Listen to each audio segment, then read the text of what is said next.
sadar nggak Pak Jokowi, kamu tuh membuat hargamu tuh menjadi seperti itu. Itu loh. Itu saja sedihnya. Tapi kalau lu tanya, secara konstitusional salah nggak? Ya enggak.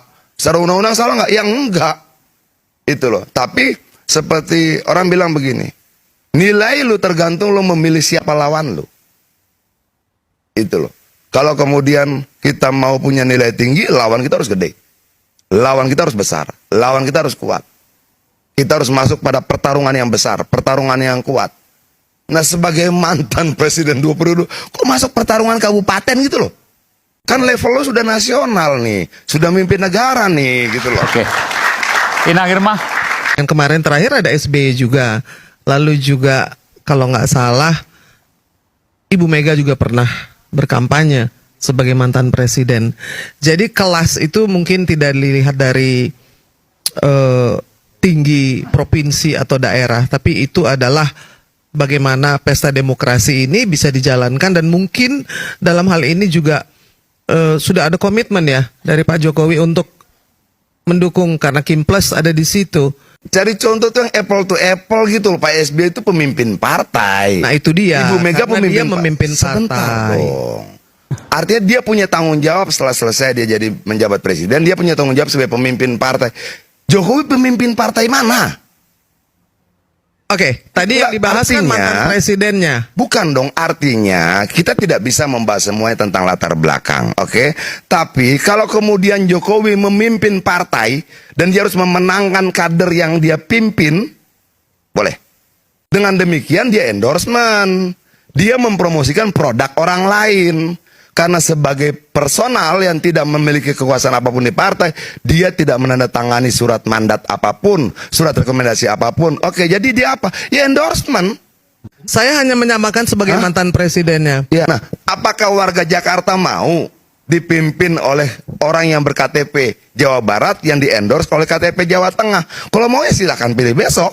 Bang Dan, KTP-nya mana? Ini kita bicara masalah endorsement, terus bicara tentang KTP. Dapilnya Bogor, dapilnya. KTP-nya kan Bogor. Milih nggak Jakarta? Kalau KTP-nya Bogor, ya kan? Kita jangan ini Pak, Bang Adian. Sorry Bang Adian. Satu persatu. Pertama KTP saya Jakarta, yang dibilang Bang Aiman tadi dapil saya Bogor. Oke, jangan disamakan. Saya ketua tim pemenangan pilkada se-Indonesia dari PD Perjuangan. Mau disamakan sama Jokowi? Dia ketua tim pemenangan kalau mana? disamakan jelas tidak sama. Bukan. Jokowi sudah pernah jadi presiden. Dia ya ketua tim dia pemenangan mana? negara ini dengan sebagai baik. ketua tim pemenangan pilkada. Kalaupun itu ketua bahkan tim saya bisa berbicara tentang pilkada Aceh, pilkada Sumatera Utara, pilkada Lampung, pilkada Jambi. Nah, itu kan saya tugasnya. artinya itu kewenangan yang melekat pada tugas kepartaian saya. Ya, tugas kepartaian. Tapi ini kan kita konteksnya ini adalah endorsement. Ketua tim siapa? Ya kan dukungan, gitu loh. Bung Hendarsam, apa yang mau disampaikan? Sindiran dari Bang Adian itu ya bukan hanya ditujukan kepada Pak Jokowi sebenarnya, tapi ditujukan kepada Anies Baswedan. Semangat segini-gini, semangat lu untuk mengalahkan gua membuat lu tidak menggunakan nalar lu dengan baik. Sebentar. Bukan. Jadi gini, lu menganggap pembicaraan ini pertandingan. Bukan. Sehingga yang lu soal cari itu. kemenangan. Bukan soal benar itu. atau salah. Abang mengatakan bahwa sebagai bukan ketua umum parpol tidak patut Jokowi itu untuk endorse. Ternyata Abang lupa, Anies Baswedan bukan ketua umum parpol dan dia dihukum. Kata orang begini ya, brother. Enggak, sebentar. Titip uang berkurang, titip kata bertambah. Oke? Yang gua sampaikan dia bukan ketua umum parpol itu untuk menegaskan yang sampaikan Mbak Irma. Tapi apakah yang saya katakan itu fakta atau tidak? Bahwa gua menyampaikan apakah Jokowi dan Anies bukan ketua umum parpol? Apakah gua Anies bilang dan Jokowi tadi sebentar ya mendukung salah satu calon? Jadi begini, kalau lu mau berdiskusi, bisa lu dibantah lihat atau tidak? Kronologi pernyataan demi pernyataan. Oke, pernyataan pertama menjelaskan bahwa presiden itu tempat posisinya sangat tinggi. Teori dia punya bla bla bla. Lalu Mbak Irma bicara, ada mantan presiden lain yang kemudian mengendorse siapa? Ibu Megawati, siapa lagi? Pak SBY. Oh, Mbak Irma, dia memang mantan presiden, tapi dia ketua umum dan pemimpin-pemimpin partai. Jokowi bukan pemimpin siapa-siapa. Kalau begitu carilah contoh yang apple to apple. Anies bukan pemimpin siapa-siapa. Ya ampun, Dia bukan ketua umum parpol. gua itu menjawab Mbak Irma, brother. Tapi gue Lu belum lompat klarifikasi ke masalah ini. Apa yang menjadi problem dalam persoalan dinasti-dinastian kemarin? Karena undang-undang itu tidak dirubah untuk memakmurkan rakyat, memakmurkan buruh, memakmurkan nelayan, memakmurkan seluruh pekerja-pekerja dan kaum-kaum miskin kota, marginal dan sebagainya. Tapi untuk membuka jalan buat anaknya. Itu problem buat bangsa ini. Itu problem buat saya. Itu problem buat semuanya. Apakah dengan serangan yang disampaikan oleh Pak Hasto pengaruh Pak Jokowi akan berkurang atau tidak? Mendowngrade posisi Pak Jokowi sebagai endorsement salah satu kandidat. Saya kira tidak ada pengaruhnya. Secara politik, secara opini, iya berpengaruh. Bahwa ada info A1, ada info penting. Siapa yang bertanggung jawab dalam kasus politik tertentu, itu yang mungkin banyak orang terkonfirmasi. Ya. Tapi pada level grassroots, saya kira tidak akan ada persoalan. Kenapa? Grassroots itu nggak main medsos. Grassroots itu tidak main X, tidak main IG yang terkait dengan politik. Ya. Bahwa grassroots itu punya medsos, iya. Tapi bahwa mereka tidak engagement dalam politik, itu harus dipahami. Karena orang main IG, kemudian main TikTok, itu jarang yang ngomongin politik. Rata-rata itu entertain. Rata-rata itu nyari hiburan, rata-rata juga nyari kawan baru dan nyari lapangan pekerjaan. Itu kinerja dalam konteks kinerja media sosial. Oleh karena itu, kalau hanya sekedar ingin mendowngrade Pak Jokowi, pengaruh politiknya di pilkada, saya kira nggak perlu dikritik. Jadi Hasto ini adalah konsumen sekaligus produsen hoax. Waduh. Nah, ini pernyataan yang datang dari saya ya. Iya. Mas Hasto, Anda ini konsumen hoax dan produsen hoax. Gitu. Artinya dia sedang memancing Pak Jokowi untuk melakukan laporan ini. Nah, bukan Pak Jokowi. Ya, Anies. Bukan Pak Jokowi saja. Ya, oh iya. Terutama polisi. Terutama polisi ya. Jadi dia ini mancing, mungkin tadi ya, anggaplah ya Pak Jokowi untuk melaporkan dia. Ya. Mancing polisi untuk nangkap dia. Iya, Mas Hasto ini mancing di polisi untuk nangkap dia. Justru itu adalah jebakan Batman dari Hasto. Tangannya jangan terlalu kencang. Tangannya jangan terlalu kencang. Oh gitu ya? Enggak. Tolong mejanya diganti. Mejanya diganti. Ya. Justru Mas Hasto itu ya sedang berusaha agar memang betul-betul dia ditangkap. Karena kalau nanti dia ditangkap, dia akan kembangkan ini menjadi isu nasional. Yang lebih besar lagi. Apa lagi itu berarti? Bahwa dia mengalami kriminalisasi. Nanti akan muncul tuh teman-temannya yang ikut mendukung dia. Said Didu. Mungkin nanti Pak Din Samsudin. Iya. Mungkin kawan kita Refli Harun. Iya. Mungkin muncul nanti siapa tuh? Rocky Gerung lah. Rocky Gerung pasti. Ya kan? Siapa lagi? Mungkin nanti Ferry Amsari. Iya. Mungkin nanti Bivitri Susanti. Iya. Ya kan? Kawan kita semua mungkin itu. Nanti Amin Rais. Bukan mungkin. Pasti nanti Amin Rais. Gitu, iya. Ini hebatnya ini bisa mengundang kita tertawa karena memang pengetahuannya banyak. Kita sudah bisa baca skenario ini, gitu. Ya. Ini kan sama juga dengan Said Didu, ya kan? Wah, dilaporkan ke polisi, langsung dia bilang saya dikriminalisasi karena membela rakyat, ya kan? Muncul pembelaan dari banyak pihak, ya. gitu loh.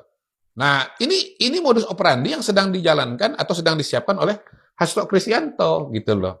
Pertama memang dia mau membangun suasana, menciptakan kesan dan pesan bahwa ini Pak Jokowi ini curang, pilkada ini curang, gitu. Sehingga timbul simpati kepada calon-calon dari PDI Perjuangan. Itu target minimalisnya, gitu. 200 miliar kata dia kan di Jakarta. Ya, semua isu yang dia lemparkan di situlah, gitu, untuk memancing simpati, gitu. Oleh sebab itu saya sebut wawancara Hasto dan Koni Bakri ini dengan Akbar Faisal itu sebagai Dirty Vote jilid 2. Dirty Vote jilid 2. Karena dulu ada jilid 1. Ya.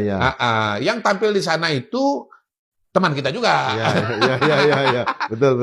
Ada Zainal Arifin Mukhtar, ada Bivitri Susanti, ada Ferry Amsari Piliang. Piliang, bukan. Nggak ada pilihan. Nanti saya konfirmasi.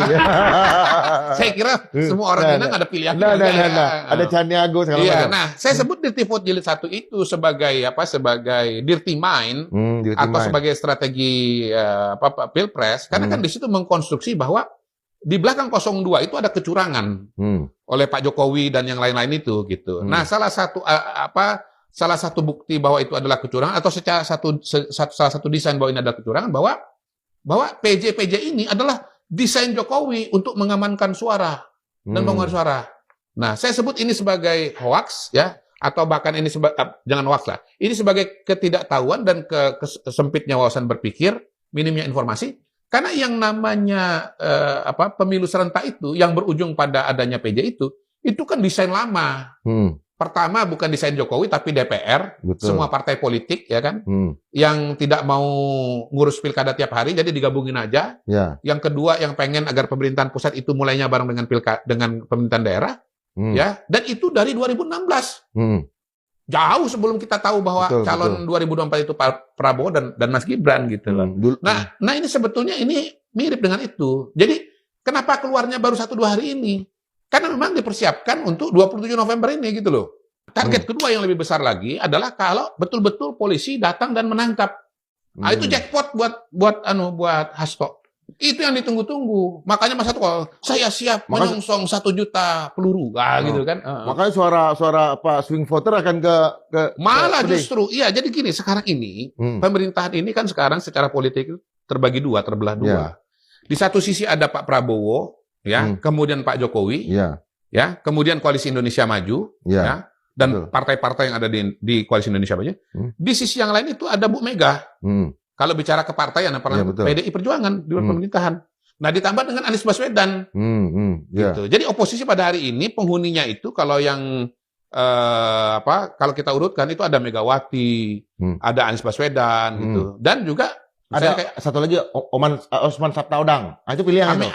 Pilihan. Oh ya, pilihan itu. Iya. Jadi ada juga siapa? Amin Rais. Gitu. Ada Amin Rais. Nah, pembelahan ini sekarang itu yang kemudian kurang lebih bayang-bayangnya itu mewarnai proses pilkada yang terjadi. Gitu. Terutama di daerah-daerah yang kompetitif, yaitu Jawa Tengah dan Jakarta. Nah, ada kepentingan dari calon-calon yang di belakang tokoh-tokoh yang berada di belakang Andika Hendi dan di belakangnya Pram dan Rano untuk memperbesar kolam suara. Kolam suara apa? Kolam suara oposisi gitu. Nah, caranya dengan apa? Dengan ya tadi melontarkan isu ini ya, isu bahwa Hasto tersangka gitu. Dan jackpot yang ditunggu-tunggu adalah Hasto betul-betul tersangka dan ditangkap gitu. Karena akan ada empati ya. Karena akan ada empati. Yang biasanya yang belum memilih ini kan kelompok rasional. Betul. Kelompok akademik. Ya. Orang-orang yang berpikir.